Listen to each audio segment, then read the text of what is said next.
that was another attempt at a introductory video.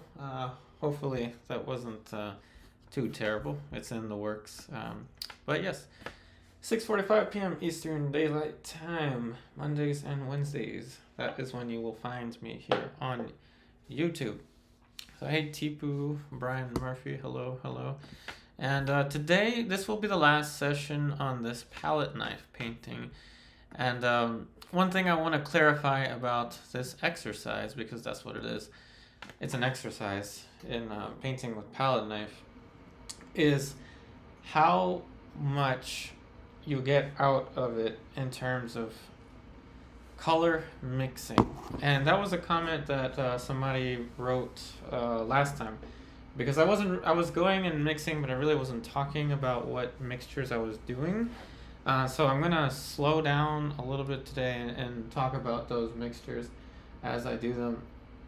First thing I'm gonna do is just create a dark, because contrary to what I said before about these paints not really sinking in very much, it seems to have sunken in a lot up here, which doesn't quite happen often with these paints. But anyway, when it comes to the mixture, it's pretty simple. You just saw me use blue and red, and I typically mix a brown. I use the primaries, so I have a red, yellow, and a blue.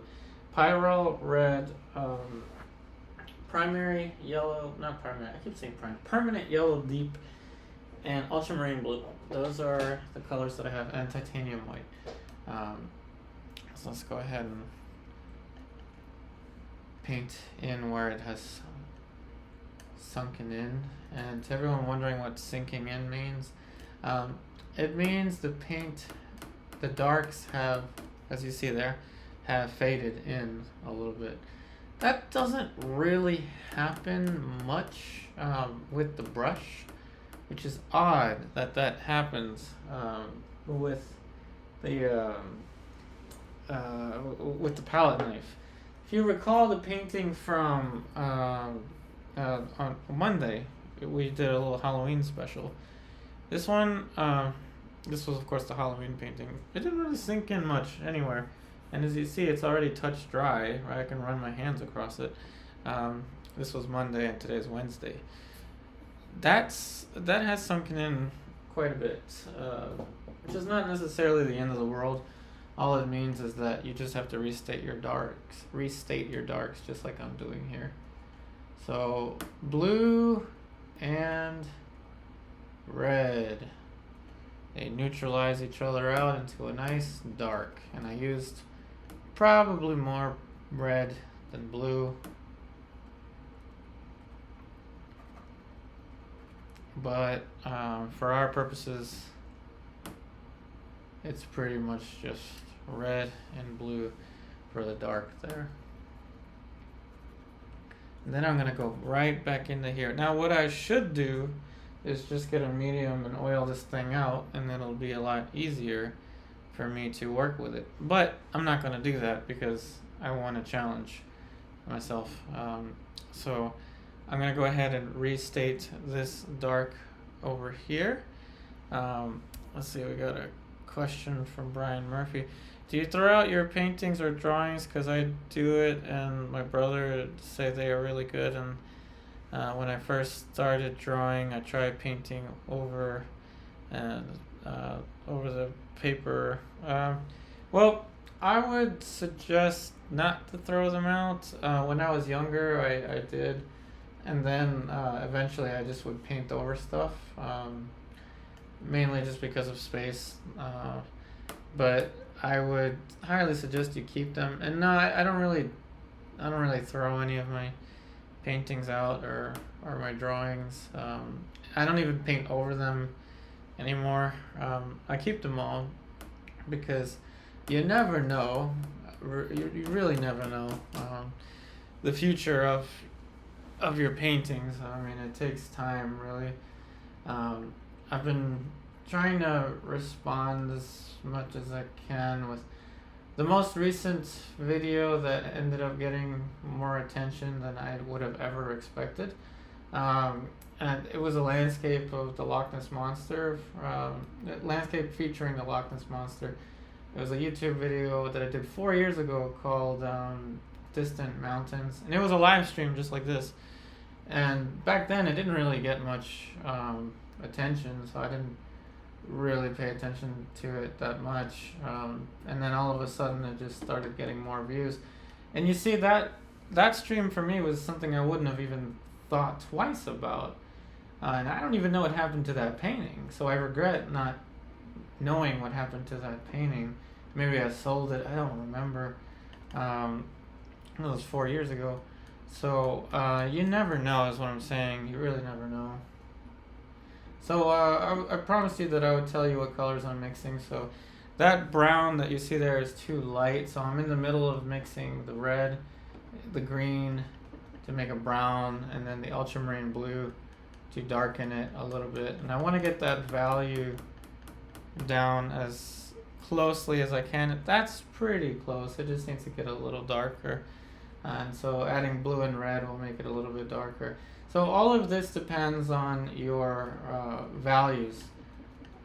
First and foremost, the color, as a wise person was said a while ago, value does all the work, color gets all the credit. Value is much, much more important than trying to get the exact color. For example, I could have made this color a tad bit cooler, which probably needs to be, but as long as it's in the relative value range, the relatively correct value range, it's not really that big of a deal. So as long as you can get the value correct, that's why if you see someone that's wearing like a ton of makeup and their skin color looks like kind of greenish or whatever, they still look realistic. You can still, you know that they're human. They're just wearing different makeup. However, if you see a human being that is almost like a cartoon character, meaning they don't have a definitive light and shadow or form to them, you'd probably panic a little bit more and think that you were in some kind of dream state of mind or something, if you know what I mean. So yeah, the value does all the work, and most of the times with these mixtures, and by the way, this is the same mixture that I did up here. I'm just spreading it down here. The most important thing whenever you're mixing anything is to look at the shapes around it. So before I started to mix this, I was looking over here. My eye was here as I was my eye was here right before I started to actively mix here. And then once I had something that felt a little bit lighter than that, then I started to approach applying that color. So let's see, from Brian Murphy, because I throw them out because they were bad, and that was the reason why I did, but I go makeup from them. Yeah, I'd say every time we have a disappointment with our paintings or like anything we do, it's a troubling thing. It's not easy to go through disappointment and pick up and keep moving, but it really helps us gain perspective on how far we've come when we look at the paintings that we were doing just like 2 years ago or a year ago. It's a little different for painters like me that have been painting for more than a decade, because there's really not that much change in what we do over the years. But as you're getting started, there will be tremendous change, and it all depends on how you train, of course. Hey, Alberto. Oh, thank you. Well, it's nice to see you too. Thanks for saying hi from Bogota, Colombia. And I'll tell you something, everyone. I'll tell you something, and I don't want to lie to you. This was hard. This painting, the start of it, every part of it was hard, and I don't like that it had sunken in that much. I don't like it at all. So what I'm doing is I'm restating the darks, and it did let me down a little bit that it did sink in that much, and I need to figure out why that happened. Um, and it's just like I said, these are oil paints. They're gonna act like oil paints, and I can't use a brush. If I had a brush, I'd be able to just um, basically glaze this dark, bring it down here with just the thinness of the paint. But I can't because I'm using palette knife and I have to mix everything as I go. So I'm fine with the way that this looks, this area for now. I just want to get everything around it somewhat situated. But in the end of the day, it's a it's a lot to ask for with a palette knife painting. So even getting this far for me is an accomplishment with pure palette knife.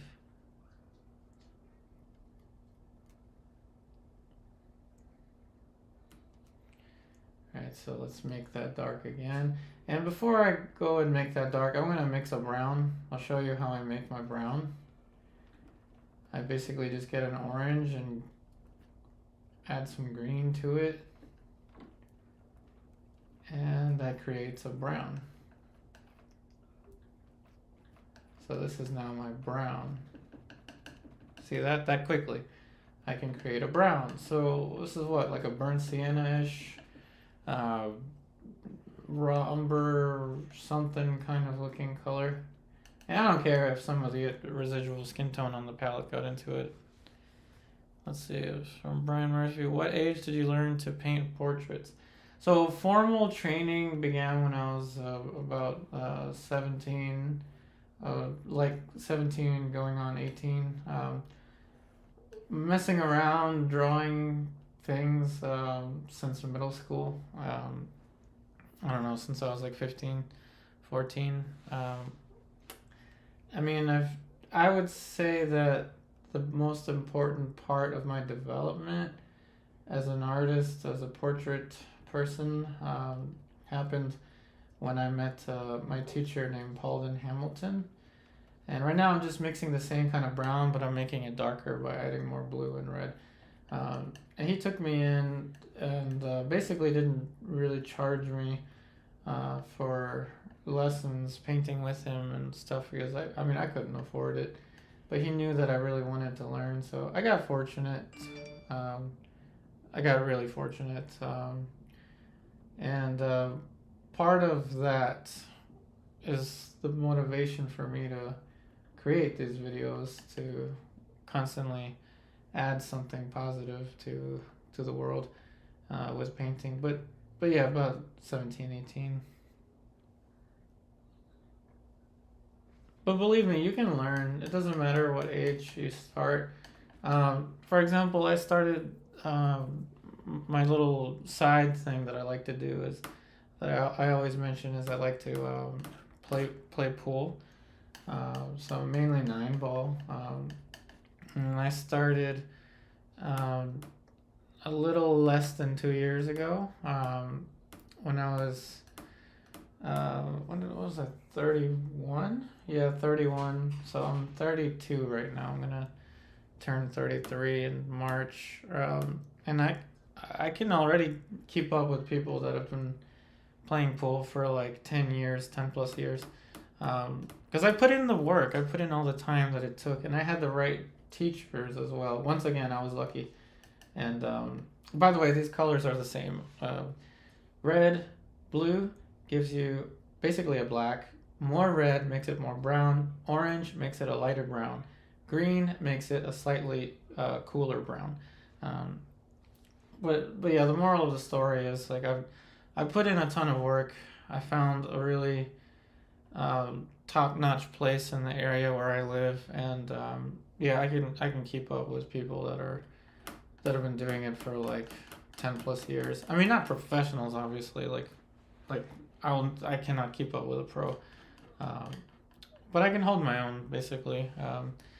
And if I could learn that in my early 30s, I'm pretty sure that if you start painting in your, say, like, I don't know, like late 60s or something, you'll still be able to pick it up and learn. And I've seen it happen.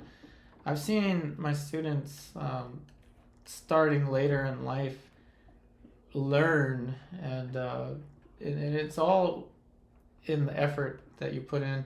It's the right kind of training. These studies, for example, will really get you to see the way the old masters did.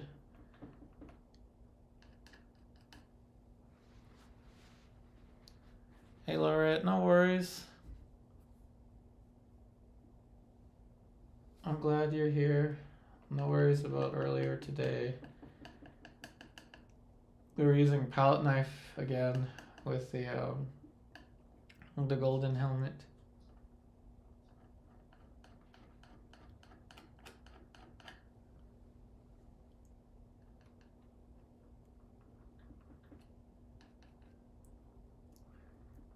And part of my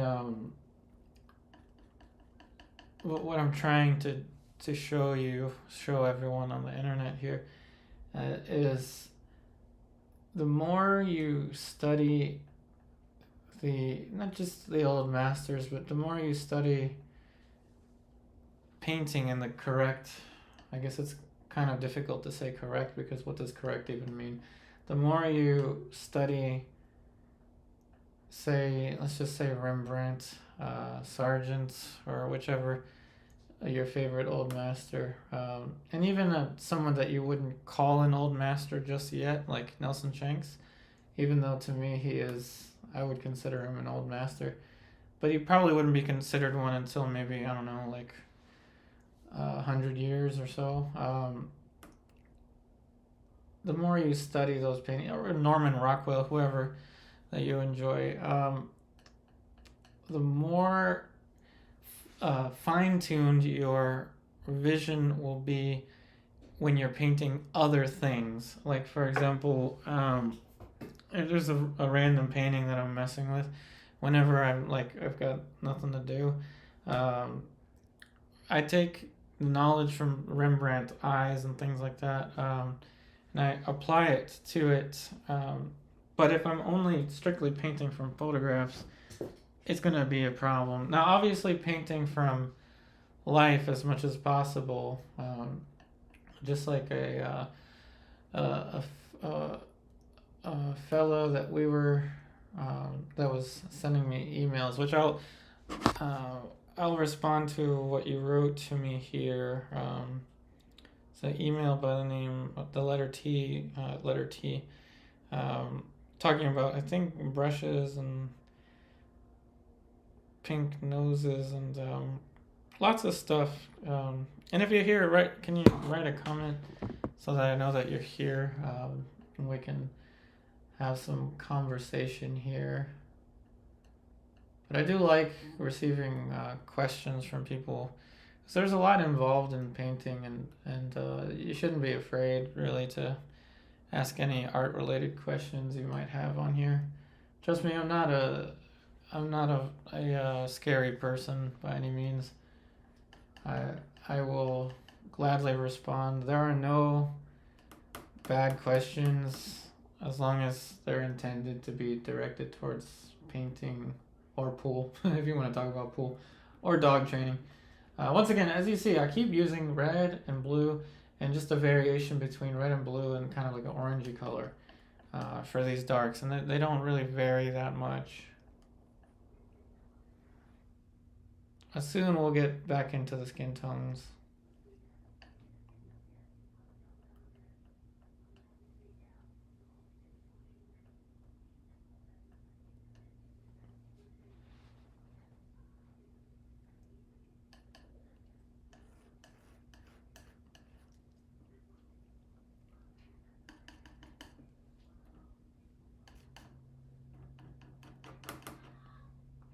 Now for the dark of the hair, same kind of thing,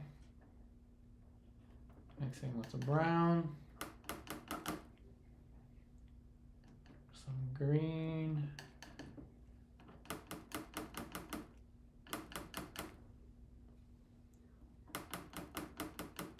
and when a painting sinks in, you can actually take advantage of the parts that are sunken in like that. I'm going to leave that to kind of hint at the hair a little bit, just some planes for the hair, but by no means am I going to make it very detailed. So now we're gonna get back to the skin tone mixtures. First thing I want to look at is potentially, never mind. The shadow first. The shadow's bothering me. The fact that this all sunk in is bothering me a little bit, so let me restate that dark.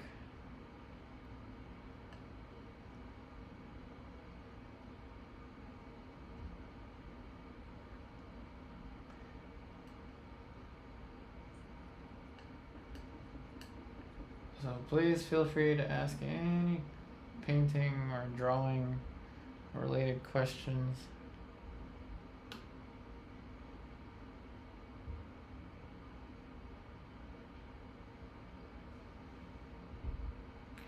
Let's say from Lorette, when painting a portrait in a 3/4 pose, should the eye be slightly lower? Yep, this eye is usually slightly lower. I know exactly what you mean. Yeah, somewhat slightly lower, correct.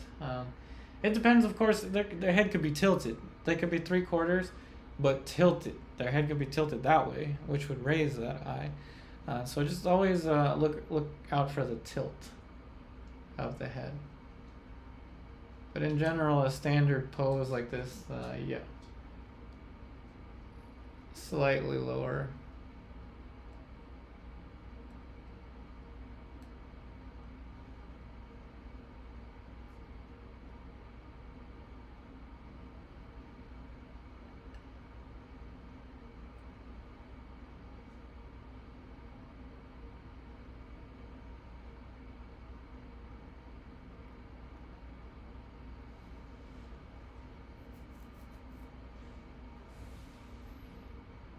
Okay.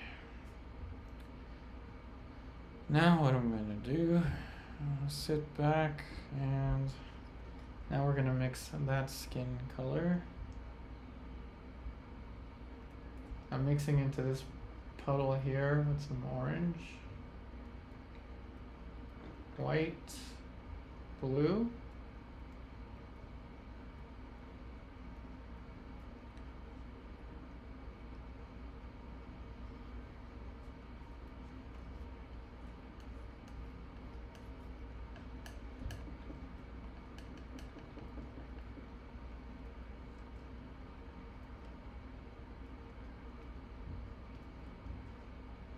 So, question for everyone. We've got about 12 of us here. I wonder where everyone is. Question for everyone is going to be, what did you do yesterday for Halloween?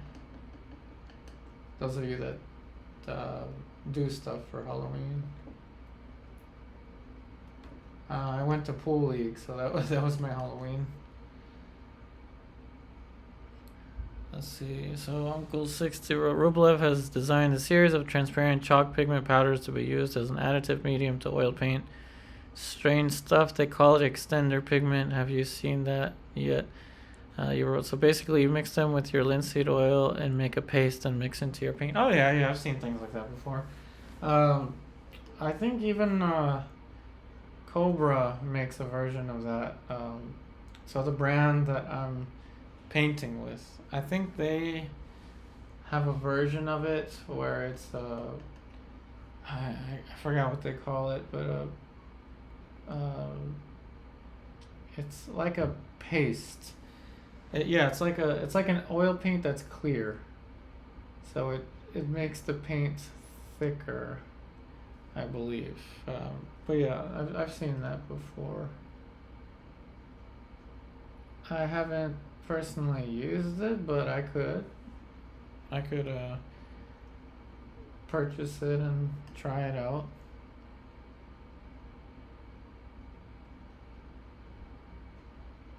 I mean, I don't think I'd be able to get palette knife looking effects from it, but maybe I could.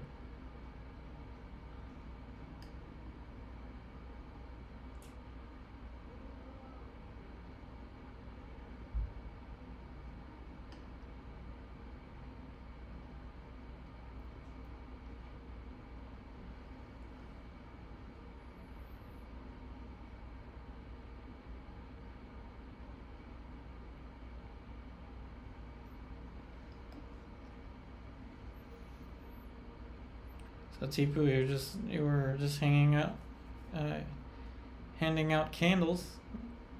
That's cool. That's cool.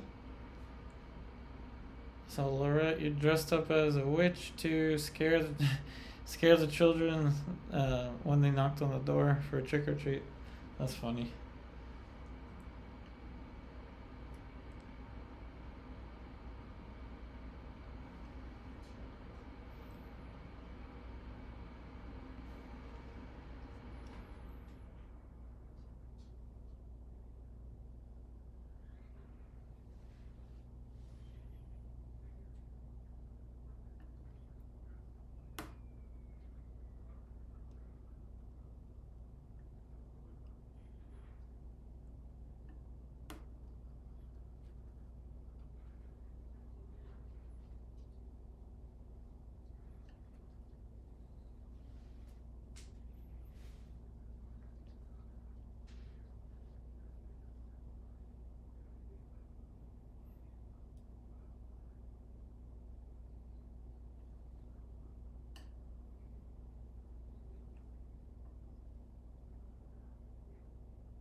I always use the front of the knife to make precise marks. Warm brown, basically your red and green with a little bit of this dark color.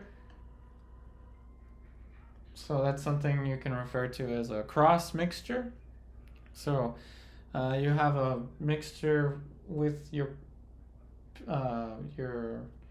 standalone paints. For example, I don't know, yellow, red, orange, blue, right? Those are your standard mixtures, and then you can have a mixture that you use with a mixture that's already on your palette. So you're cross mixing, however you want to call it. You just go across the palette and mix with different puddles to create different kind of browns. So from Tipu, do you thin out the paints with water or Gamsol? With water, whenever I have to thin out the paints, but I haven't thinned out the paint at all with this one. And actually, I usually don't, even with the brush. I don't really thin out the paint much, except for like the background. I'll thin out the paint for the background, just backgrounds in general.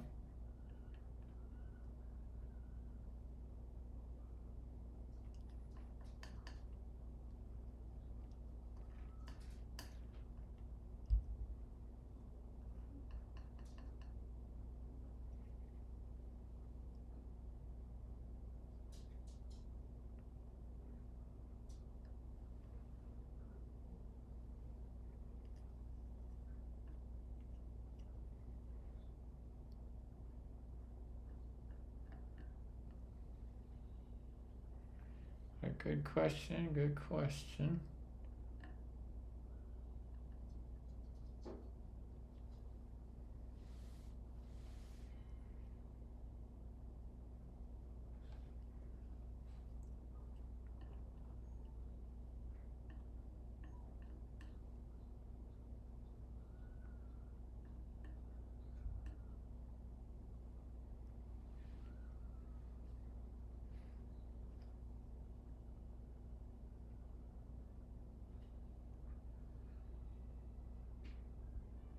I'm just sitting back and thinking.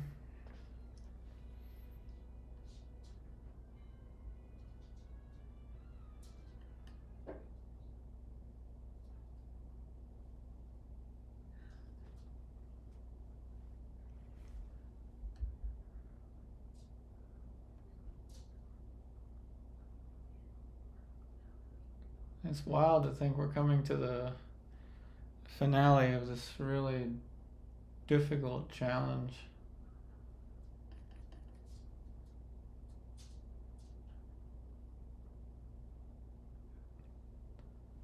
Painting a portrait completely from palette knife, with palette knife. There was no preliminary drawing, no umber sketch.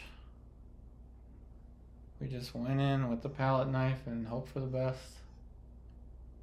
Learned a lot of things along the way. The biggest takeaway from this is that it will improve your mixing quite dramatically. You have to mix everything. There is no getting away with things like, for example, your brush. You have an orange on your brush, you add some white, and it creates a skin color. You actually have to add the orange, make the orange, and then add the white to it to create your skin tone with the knife, as you just saw here.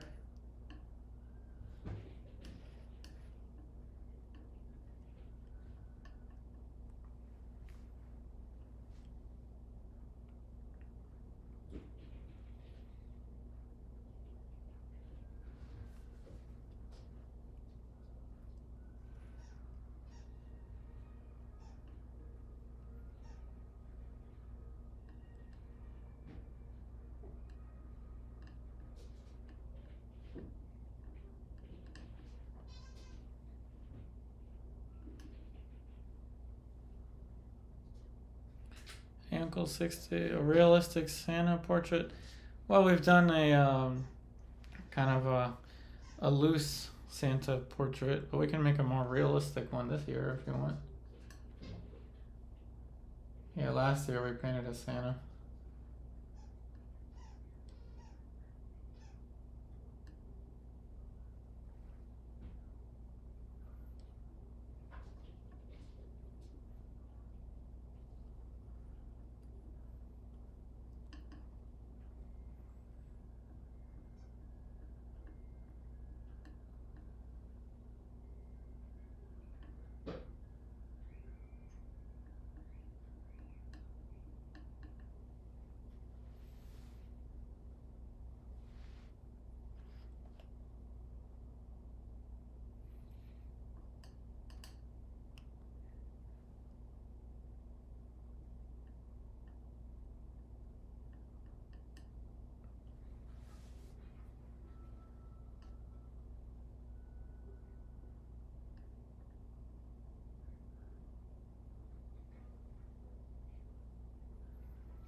Yeah, palette knife has a texture unlike anything else. It's hard to describe. It's kind of like a sculpture more than a painting.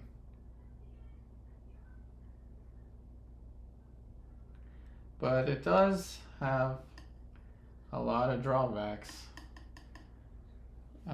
For example, like this, I have to mix every little thing.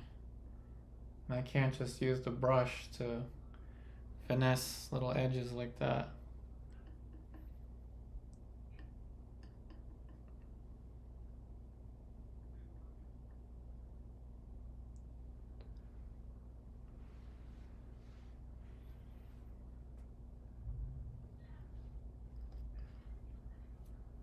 Alright, so let's add some color here. I feel like I want to push some color.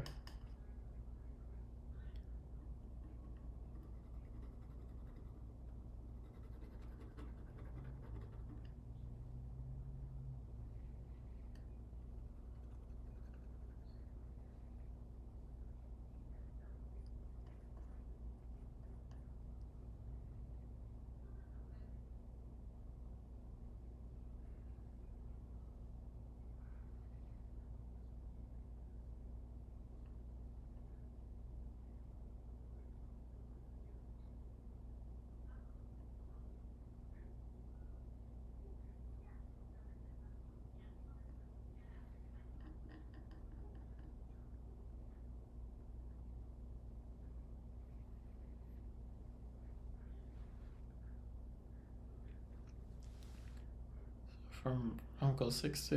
You like old world portraits? Pick one of the old master artists and turn them into Santa, maybe like Da Vinci. Da Vinci Santa Claus painting. That's a good idea. I like that idea. Turning Da Vinci into a Santa.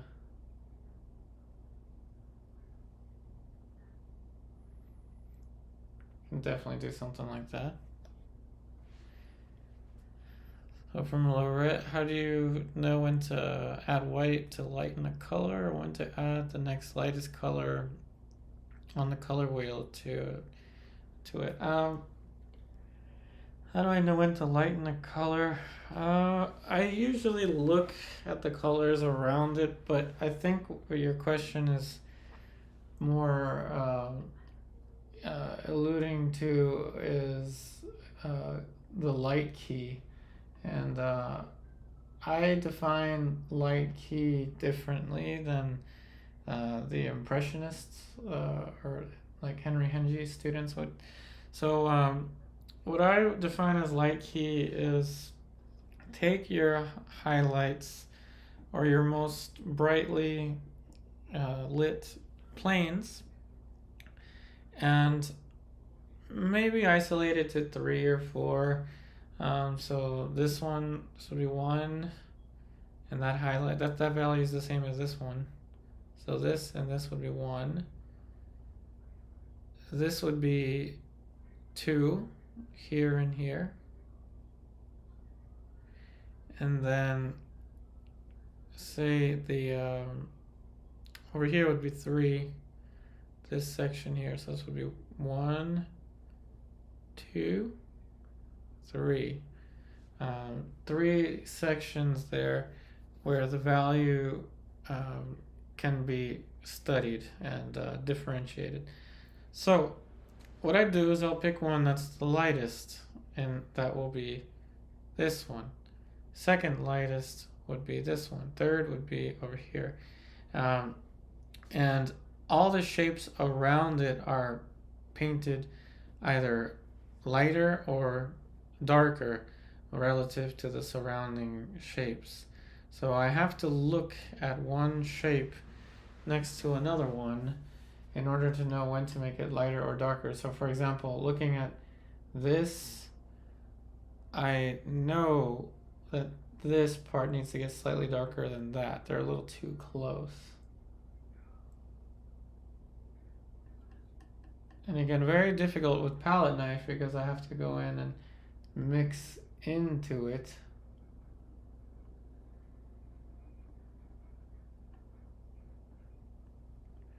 For that section to get a little darker. Hey Wilson. Welcome, welcome. So I could see that there had to be a change between here and here. And it is very difficult to say exactly where every value will go without comparing it to the surrounding ones. So it's always important to compare them. Also, just having an understanding of the form, kind of an idea of what the head looks like in space helps. And there's lots of projects to help with visualizing that.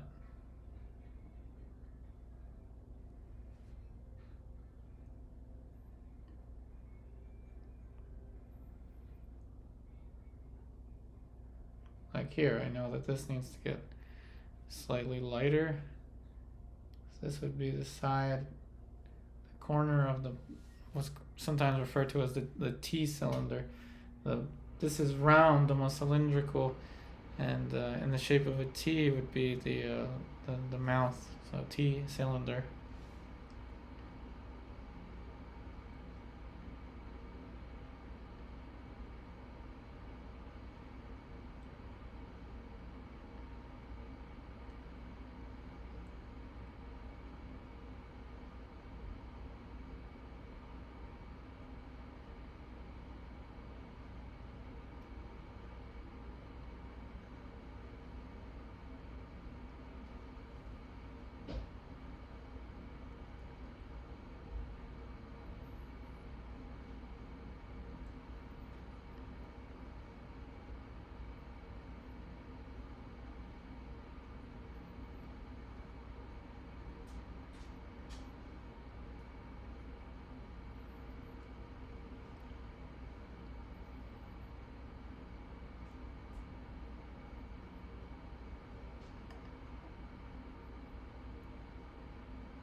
of course I'm going to adjust the chin. So I put in a big kind of chop of dark, and then I'm going to paint light into it, just like I would with a paintbrush. So I can have a little more control over the edge.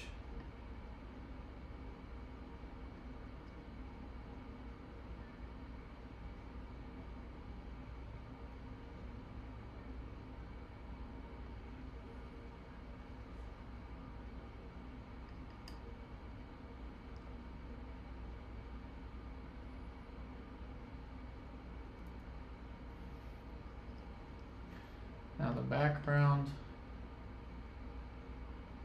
I have to use the background to edit his chin a little bit. I don't have to do it, but I want to chase it a little bit. Hey, hippie artist. Welcome, welcome. So yellow, blue, mix it green, mix it in with some of the browns, and then it's a little bit of a brownish green.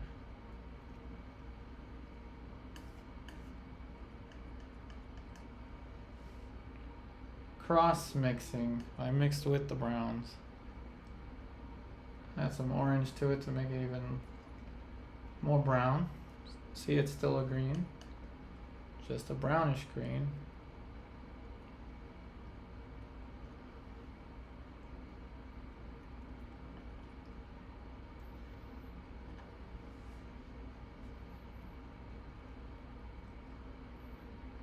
So again, feel free to ask any questions.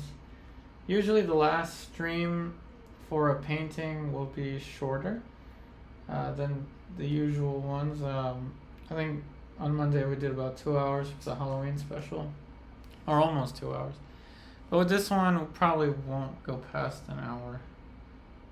'Cause all I'm doing is just little adjustments. I in no way, shape, or form am gonna go beyond this stage with the subtleties. The level of subtlety that I have on it is far enough, more than enough, I think, at least for me, for a palette knife portrait.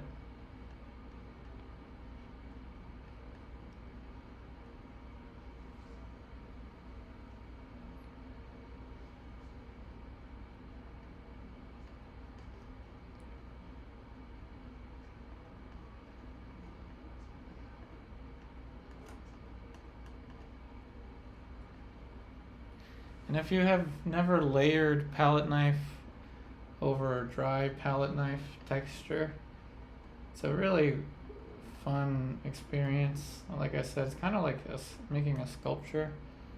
So I would suggest it.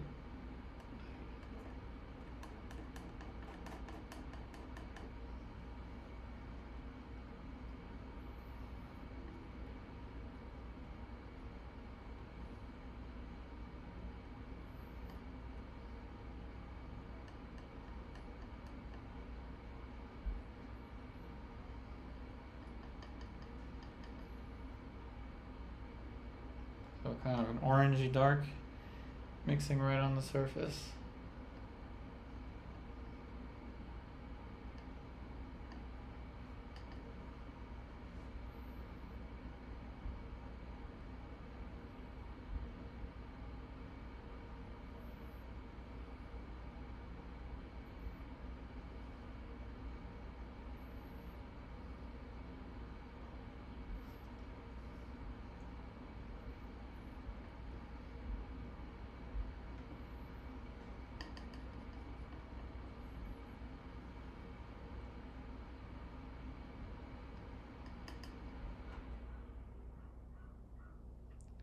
So, a question for everyone. The 11 of us that are here. I can see that palette knife painting is not very popular anymore, but would anyone attempt to do a palette knife portrait? Anyone brave enough to say that they would? And then as you're doing that, I'm going to read that email, not the whole thing, but just address one of the questions. Let's see. Was there any textbook for beginners you find helpful that you could recommend? So I like the Vanderpool for uh, figure drawing. VAN. I don't actually remember how to spell Vanderpool, but actually, you know what? I changed that. These are different times. John DeMartin has a book on drawing, mainly about figure drawing, but it goes into depth about the physics of how things look realistic and stuff. John DeMartin was one of my teachers when I was studying in Philadelphia. John DeMartin, look him up, look at his book up. I'm gonna type his name now, and then I'm gonna go to another part of the email. I finally got the curve for the mouse there. That took forever. Oh, no worries, Laura. You're doing great with your project. I'd say palette knife is great for more learning how to experiment with color mixing. Hey, gamer girl. Oh, thank you. Let's see, another question. Let's see. Here, what I've noticed recently, there's many modern portrait painters seem to take the Van Gogh exaggerated dark and light color variation brushstrokes from the face and push the boundary, if there is a boundary, to the extreme. Example, George Bush ex-president portrait collection. Big patches of light value on the shadow part of the face is pushing some theory or just attempted originality. So that's another question from the email. I'd say pushing light and shadow is very important because it gives more contrast, but I do see what you're getting at. Sometimes things can be overdone to the extent that they are stylized, and that's more of a marketing thing. But for example, like here, I'll show you. I want to push the shadow here a tad bit more because it looks like it's a little too light. For example, I can do something like this and exaggerate it first, and then what I can do is go into it and make it a little bit more subtle by adding some light into it and drag it in there. As you see, now it becomes more naturalistic. But I would say that to some extent, yeah, it is kind of like exaggerating it. But I'd say it's safer. Let's just say it's safer to exaggerate light and dark. So gamer girl, let's see. May you draw a wolf, your favorite animal. That's a good idea. I think I did a wolf once, or a wolf dog, like a husky. Yeah, I think I painted one in a live stream a while ago, but it's a good idea. Of course, I'm a dog person, so I would definitely like to paint my dog. He looks crazy in this picture, by the way. But yeah, that's a good idea. I like it, gamer girl. Tipu, you're right. What's the subject for next Monday? I don't even know what I'm doing tomorrow. But next Monday, so yeah, next Monday we will be starting a new one. I've seen to have gotten a lot of attention for a landscape that I did. I might do a landscape or start another challenge. A challenge that I had in mind that might hurt my head. I'm not saying I'm going to do it, but doing a painting opposite-handed. So with my left hand, thinking of challenges. That would hurt my brain, so I don't know if I would actually do it. Painting a wolf is a good idea as well. I really like wolves.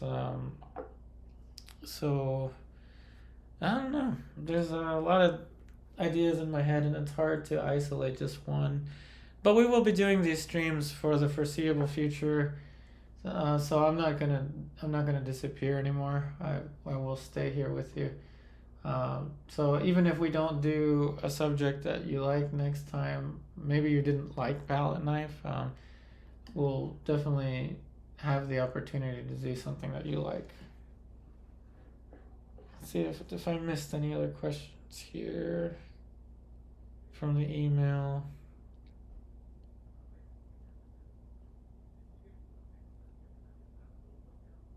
I think those were the questions. You know what? Because of your very detailed questions, letter T that you sent me, I'm gonna respond to your email because now I know that you are a real human being. So I typically don't respond that frequently anymore to emails just because it's this a cyber thing. But I will respond to your email. I know that you're a real person now. So Tipo, you wrote, so you're saying that painting a portrait with a palette knife didn't hurt your brain? Oh, it did.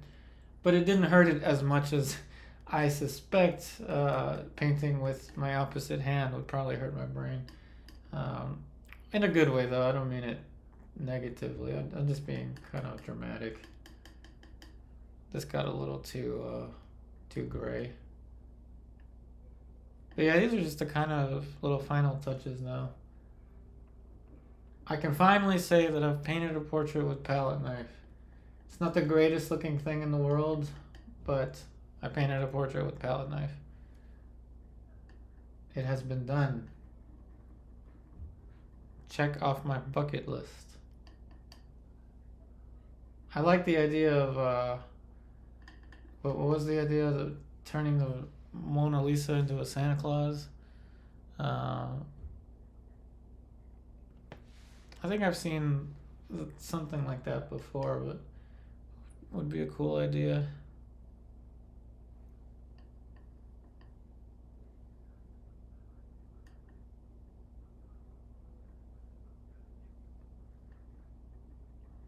And one major thing that I got out of this, other than it really helps you with mixing, is how often I use the front of the palette knife. So make sure if you don't have a palette knife with a rounded tip like this one, and if you ever want to paint with palette knife, this would be a really good one to get.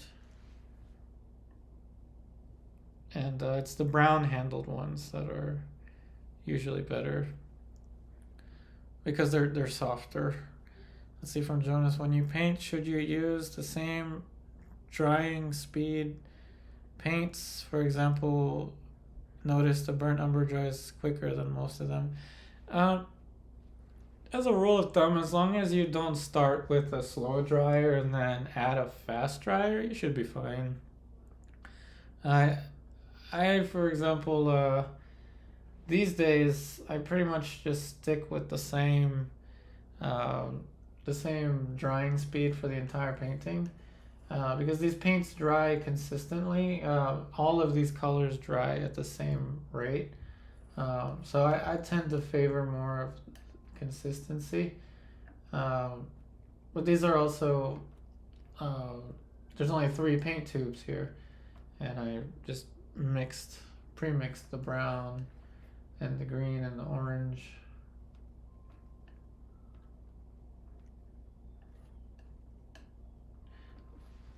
It's been pretty much just a combination of oranges and blues to create browns and to create grays, just pretty much red and blue, and then adding white to it. But the fact that I have to do this each time I apply a shape, a plane, for example, it really did push me to think more about how I mix color. Like I said here, using the tip of the knife, and then sometimes I can just drag it like that, but that's risky. But it worked out that time. Doesn't always work out. And I can just chop right into this.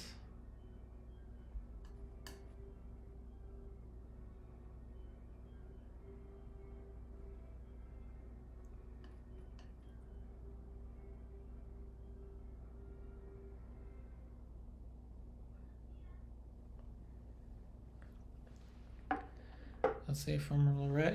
I don't know whether it's the way I am seeing the photo, but I can see a lot of green in it. Such a green in the hair and the hat. It depends. I mean, it looks really green on my laptop, but on my iPad it looks more red. So it depends on your screen. Not all screens are going to look the same.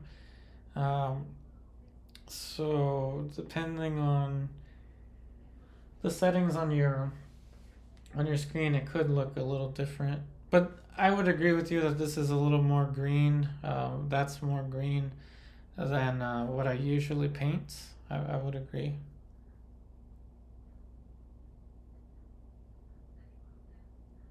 Thanks, Jonas. I'm glad you liked the explanation. Thanks. I'm glad you liked the colors. Very complicated. Not an easy project at all.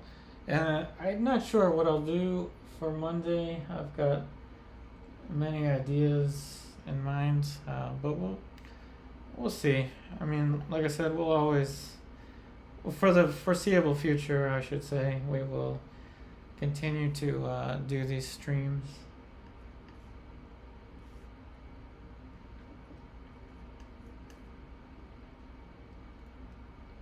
Every time I say I'm just doing the last minute adjustments, I do something else.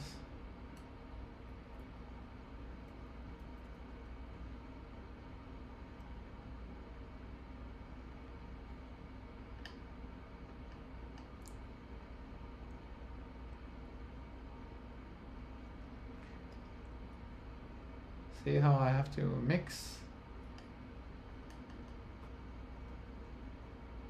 I have to mix everything.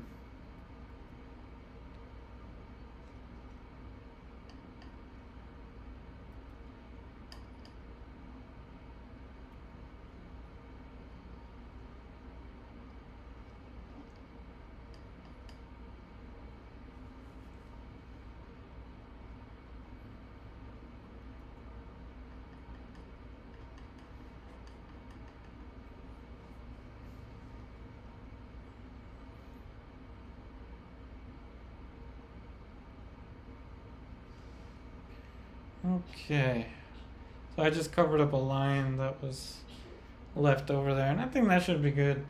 This was not easy, and signing is not going to be easy either because it's palette knife. So what I'm probably going to do is just put a Y. And if any of you finds this painting in the future, you'll know what the Y means.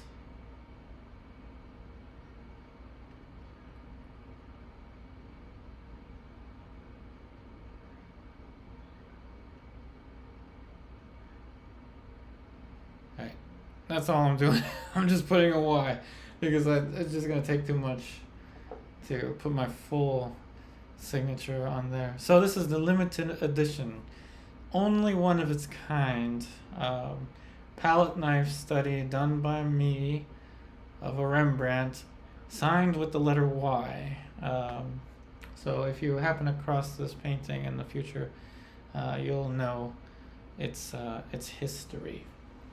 So this is the point where I will ask if there are any last minute questions.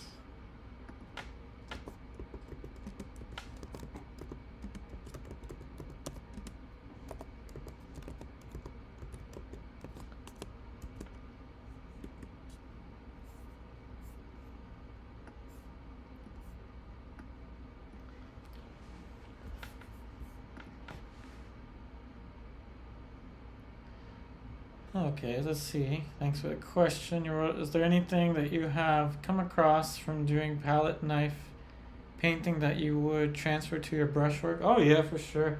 And that is to be more deliberate, I will say. More deliberate with my shapes. Because with the palette knife, I had to be very deliberate. I couldn't just push things around. I had to add that color in first before I used the knife to push it. And it's a more I guess it's a more dimensional feel that I get out of the planes than had I not done this project. So, for example, this mixing every little thing on here and then putting it on there, or mixing it on there with the brush, I will have that in the back of my mind and be more deliberate. Instead of sometimes I can get away with just kind of taking whatever dark and then putting that in there and actually mixing it and thinking more about it. Oh, thank you, Tipu. Thank you.